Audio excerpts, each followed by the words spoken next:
গেছে, বুঝদার হয়ে গেছে, বালেগ হয়েছে, সেহেতু তার সমস্ত স্বভাব তার নিজের, তার পাপও তার নিজের। এক্ষেত্রে পিতা মাতাকে এটার জন্য কখনোই দায়ী করা যাবে না। আপনার পাপের ভাগ আপনার পিতা মাতা কেন নেবেন? পিতা মাতা অবশ্যই আপনার মধ্যে কোনো ঘাটতি আছে, এই কারণে বিবাহ করাচ্ছে না। আমরা নিজেরা মনে করি আমরা স্বয়ং সম্পূর্ণ, আসলে মা বাপ বুঝে সন্তানের কি কি ঘাটতি আছে।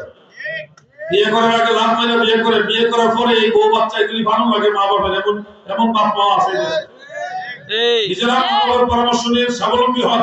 আপনার স্ত্রীকে নিয়ে, সন্তানাদি হলে তাদেরকে নিয়ে ড্রাইভার কিভাবে নিজেরা খাইবেন, স্ত্রী অসুস্থ হলে, বাচ্চা অসুস্থ হলে তাদের চিকিৎসা কিভাবে করবেন, এই টাকা কোথা থেকে আসবে, খাবারের খরচ, কাপড় চোপড়, ভরণ পোষণ, শ্বশুর বাড়ি বেড়াতে যাবেন, আত্মীয় স্বজনের বাড়িতে বেড়াতে যাবেন, আপনার বাড়িতে আত্মীয় স্বজনরা আসবে, বিয়ে শাদী করলে করাইলে অবশ্যই আত্মীয় স্বজন আসবে, তাদের মেহমানদারি খরচপাতি কোথেকে আসবে, এগুলো আগে চিন্তা করেন। আপনাকে সারা জীবনে আপনার মা বাবা আপনাকে নিয়ে ভাববে।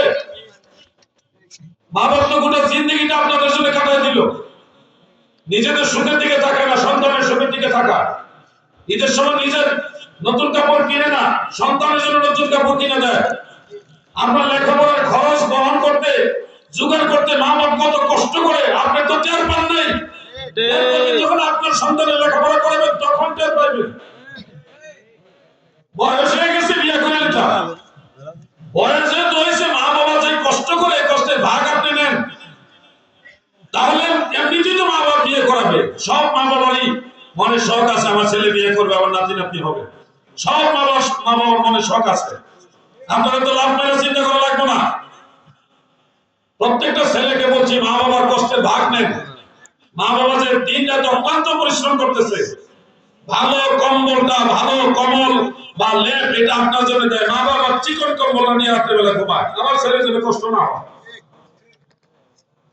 বাজারের খরচ ঠিক মতো নাই, কিন্তু আপনার গাইড বই, পড়ার বই পুস্তক কিন্তু চিঠি কিনে দিতেছে। এই জন্য খেয়াল করবেন। হোস্টেলে তো আপনি পড়তেছেন, হোস্টেলে পড়তেছেন, থাকতেছেন, খাইতেছেন, এগুলোর খরচ থেকে আসতেছে কল্পনা করতে পারেন না। তো যখন আপনি বিয়ে শাদী করে ছেলে মেয়ে হইব, তখন টের পাইবেন মা বাপ কত কষ্ট করে আমাদের জন্য। বেজার হলেন না আপনারা? বেজার হলে কিছু করার নাই, কথা এটাই ঠিক।